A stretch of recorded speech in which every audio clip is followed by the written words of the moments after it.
बारामतीमध्ये आज प्रचाराचा नारळ फुटतोय, पण हे सगळं दिसतंय इतकं सोपं नाहीये बरं का।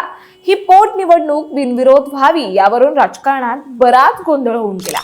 अखेर आज उपमुख्यमंत्री सुनेत्रा पवार बारामतीमधून विधानसभा पोटनिवडणुकीसाठी प्रचाराचा नारळ त्यांनी फोडला असून कन्हेरीच्या हनुमान मंदिरापासून ते जनतेच्या दरबारापर्यंत आज त्यांचा संपूर्ण बारामती दौरा होणार आहे। पण सध्या महत्त्वाचा प्रश्न हा आहे की शरद पवारांची राष्ट्रवादी सुनेत्रा पवार यांना प्रचारासाठी मदत करणार का, आणि याबद्दलच आपण सविस्तर जाणून घेऊयात या व्हिडिओच्या माध्यमातून। दरम्यान चॅनलवर नवे आला असाल तर इकडे खाली दिसत असलेल्या सबस्क्राइब बटनवर लगेच क्लिक करा। आता बारामतीची पोटनिवडणूक सुनेत्रा पवार यांच्यासाठी अत्यंत महत्त्वाची आहे का, तर भारतीय संविधानातील कलम 164(4) नुसार विधिमंडळाचे सदस्य नसताना कोणीही फक्त 6 महिन्यांपर्यंतच उपमुख्यमंत्री पदावर राहू शकतं। त्यामुळे उपमुख्यमंत्री पद कायम ठेवण्यासाठी सुनेत्रा पवार यांना ही निवडणूक जिंकणं घटनात्मक दृष्ट्या अनिवार्य आहे। एवढंच नाही तर 1991 पासून सलग 7 वेळा बारामतीचे प्रतिनिधित्व करणाऱ्या अजितदादांच्या अकाली जाण्यानं बारामती विधानसभेची जागा रिक्त झाली आणि त्यानंतर राष्ट्रवादी काँग्रेसच्या कोअर कमिटीने एक मोठा निर्णय घेतला, तो म्हणजे ही रिक्त जागा सुनेत्रा पवार यांनी लढवावी। त्यामुळे ही निवडणूक सुनेत्रा पवार जितकी राजकीय दृष्ट्या त्यांच्यासाठी महत्त्वाची आहे तितकीच भावनिक दृष्ट्याही त्यांच्यासाठी तेवढी महत्त्वाची आहे। आणि याच पार्श्वभूमीवर आज सुनेत्रा पवार या प्रचाराचा नारळ फोडणार असून सकाळी 9:15 वाजता सुनेत्रा पवार कन्हेरी येथील हनुमान मंदिरात दर्शनासाठी रवाना झाल्या।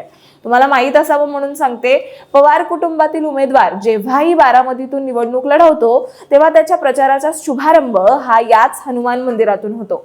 दरम्यान सध्याची राजकीय परिस्थिती पाहता या पोटनिवडणुकीत सुनेत्रा पवार यांची निवड बिनविरोध होईल अशी अपेक्षा वर्तवली जात होती। मात्र नामांकनाच्या अंतिम तारखेपूर्वी काँग्रेसनं उमेदवार जाहीर करून परिस्थिती बदलली। पुढे राष्ट्रवादीने 30 उमेदवारी अर्ज मागे घेण्यात यश मिळवलं खरं, मात्र 23 उमेदवारांचे अर्ज कायमच राहिल्याने बारामती पोटनिवडणूक होणार आहे हे स्पष्ट झालं। त्यातल्या त्यात सुनेत्रा पवार यांनी थेट काँग्रेस अध्यक्ष मल्लिकार्जुन खरगे यांच्याशी चर्चा केली।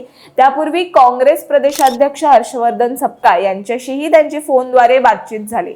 एवढंच नाही तर शरद पवारांच्या राष्ट्रवादीकडनं देखील सुनेत्रा पवार यांची बिनविरोध निवड व्हावी यासाठी प्रयत्न झाले आणि स्वतः रोहित पवार काँग्रेस प्रदेशाध्यक्षांची भेट घेऊन उमेदवारी मागे घेण्याची त्यांनी विनंती केली आणि अखेर काँग्रेसनं निवडणुकीतून माघार घेतली, पण निवडणूक मात्र टळली नाही। दरम्यान आज बारामतीमध्ये प्रचाराचा नारळ फुटतोय, त्यामुळे महत्त्वाचा प्रश्न हा आहे की शरद पवारांची राष्ट्रवादी देखील सुनेत्रा पवार यांना प्रचारासाठी मदत करणार का। तर आपण पाहिलंय, आमदार रोहित पवार यांनी काँग्रेस प्रदेशाध्यक्षांची भेट घेऊन उमेदवारी मागे घेण्याची विनंती केली होती आणि एवढाच नाही तर रोहित पवार यांनी त्यांच्या सोशल मीडियावर देखील पोस्ट करत लिहिलेलं की बारामतीकरांना आशा होती की ही निवडणूक बिनविरोध होईल।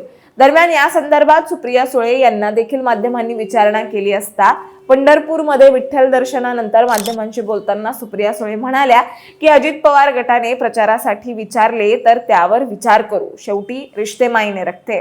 म्हणजे काय तर राजकीय मतभेद असले तरी नात्यांचा भान ठेवत सुप्रिया सुळे सुनेत्रा पवारांच्या प्रचारात उतरण्याचे संकेत कुठेतरी देत आहेत असं म्हटलं जात आहे। शेवटी काय, अजित पवार यांच्या निधनानंतर सुनेत्रा पवार यांनी महाराष्ट्राच्या पहिल्या महिला उपमुख्यमंत्री म्हणून शपथ घेऊन इतिहास रचला। पण हा इतिहास टिकवायचा असेल तर बारामतीची ही पोटनिवडणूक जिंकणं त्यांच्यासाठी घटनात्मक दृष्ट्या अनिवार्य आहे। दुसरीकडे शरद पवार गटाने अजितदादांना श्रद्धांजली म्हणून निवडणूक न लढवण्याचा निर्णय घेतला।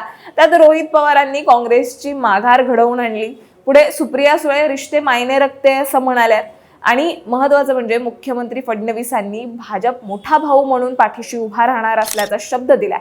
त्यामुळे आता पुढे बारामतीकर काय ठरवणार याकडे देखील सर्वांचा लक्ष लागलाय। तुम्हाला याबद्दल काय वाटतं हे आम्हाला कमेंटमध्ये नक्की सांगा आणि अशाच माहितीपूर्वक व्हिडिओ बघण्यासाठी लगेचच सबस्क्राइब करा प्राईम टाइम महाराष्ट्राला।